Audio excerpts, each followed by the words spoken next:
মিয়ানমারে চলমান গৃহযুদ্ধের প্রভাব সরাসরি এসে পড়েছে বাংলাদেশ মিয়ানমার সীমান্ত বাণিজ্যের অন্যতম গুরুত্বপূর্ণ কেন্দ্র টেকনাফ স্থলবন্দরে। নাফনদের মিয়ানমার অংশে স্বাধীনতাকামী সশস্ত্র গোষ্ঠী আরাকান আর্মির ব্যাপক দাপটের কারণে গত ৯ মাস ধরে বন্দরটি কার্যত অচল হয়ে আছে, যার ফলে দুই দেশের মধ্যে বাণিজ্য কার্যক্রম পুরোপুরি বন্ধ হয়ে গেছে।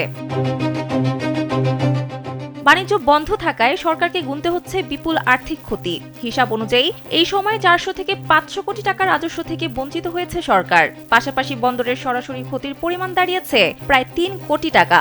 সবচেয়ে বড় মানবিক বিপর্যয় দেখা দিয়েছে কর্মসংস্থানে। বন্দর কেন্দ্রিক ব্যবসা ও পরিবহনের সঙ্গে যুক্ত প্রায় ১০,০০০ মানুষ একেবারেই কর্মহীন হয়ে পড়েছেন। স্যান্ডেলিনা সো, রূপচর্চায় আভিজাত্য। এই দীর্ঘস্থায়ী অচলাবস্থা শুধু সীমান্ত বাণিজ্য নয়, পুরো টেকনাফ অঞ্চলের অর্থনৈতিক ও সামাজিক জীবনে মারাত্মক প্রভাব ফেলেছে। সীমান্ত সংশ্লিষ্ট সূত্র জানায়, প্রায় ১.৫ বছর ধরে চলমান যুদ্ধে মিয়ানমারের রাখাইন রাজ্যের প্রায় ২৭০ কিলোমিটার সীমান্ত এলাকা বর্তমানে আরাকান আর্মির নিয়ন্ত্রণে। এর ফলে নাফনদের মিয়ানমার অংশে নৌযান চলাচল নিয়ন্ত্রণ করছে গোষ্ঠীটি। কমিশন না পাওয়াকে কেন্দ্র করে আরাকান আর্মির বাধার মুখে মিয়ানমারের জান্তা সরকার সীমান্ত বাণিজ্য কার্যত বন্ধ রাখার সিদ্ধান্ত নেয়। এতে ক্ষতির মুখে পড়েছেন শতাধিক আমদানি রপ্তানিকারকও।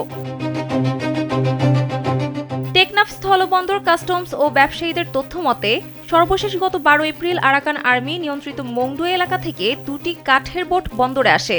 এসব তথ্য তুলে ধরে প্রতিবেদন প্রকাশ করেছে দৈনিক সমকাল। সানজিদা ইসলাম, কালবেলা।